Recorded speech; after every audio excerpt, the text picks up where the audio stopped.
Fever lose again and have reason to worry playing without Caitlin Clark.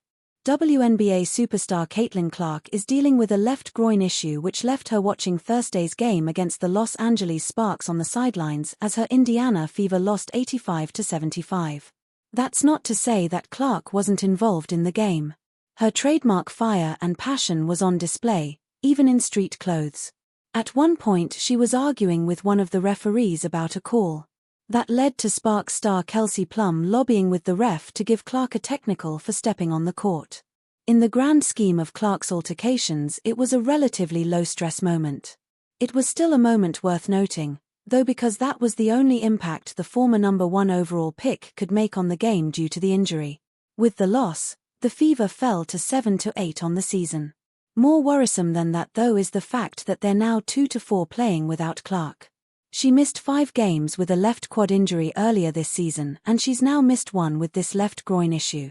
If there's anything positive coming out of Thursday for Indiana, it's the fact that head coach Stephanie White does seem hopeful that Clark won't miss much time.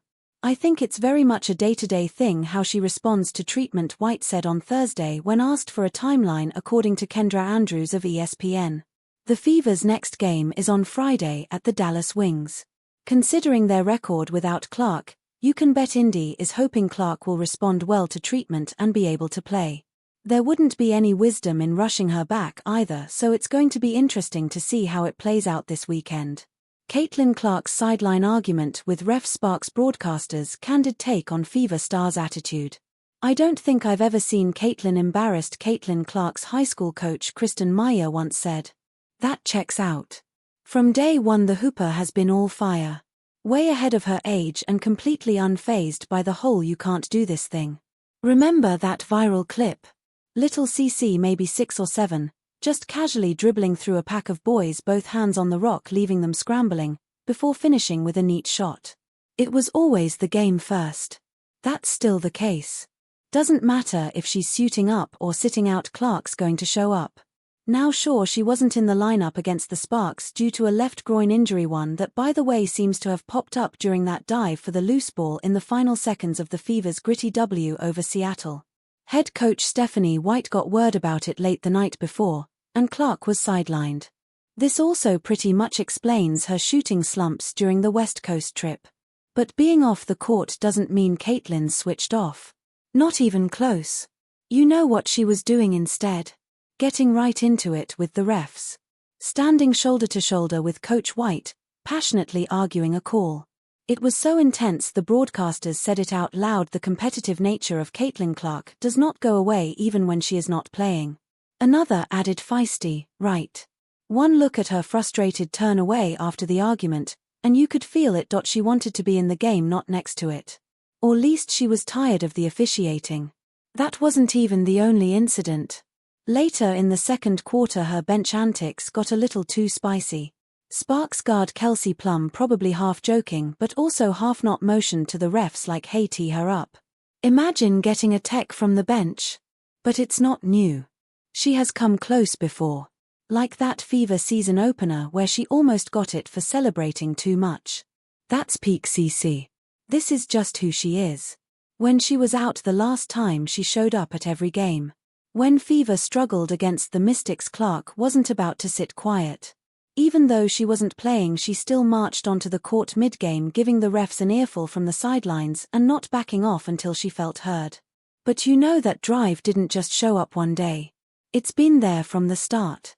Diane Murphy, Clark's first-grade teacher, still remembers seeing it.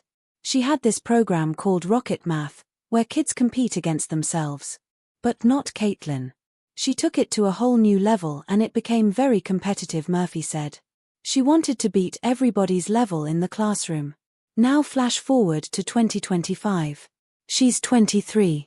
In just her second year as a pro, she is leading a team that also has vets, like she's been in this league forever. Even from the bench, she's fighting for every possession, every whistle, every advantage. But while she's barking at refs or hyping her squad from the sidelines, you really feel her absence on the floor. Without her, the Fever stumble. Fever fumble late without Caitlin Clark as Sparks seal it. The Indiana Fever really could have used Caitlin Clark's spark last night. In her absence, things were messy, scrappy, and ultimately heartbreaking as Indiana fell 85-75 to the Los Angeles Sparks at Gainbridge Fieldhouse on Thursday night. The game started out rough for both squads. Indiana shot a brutal 29.7% from the field in the first half.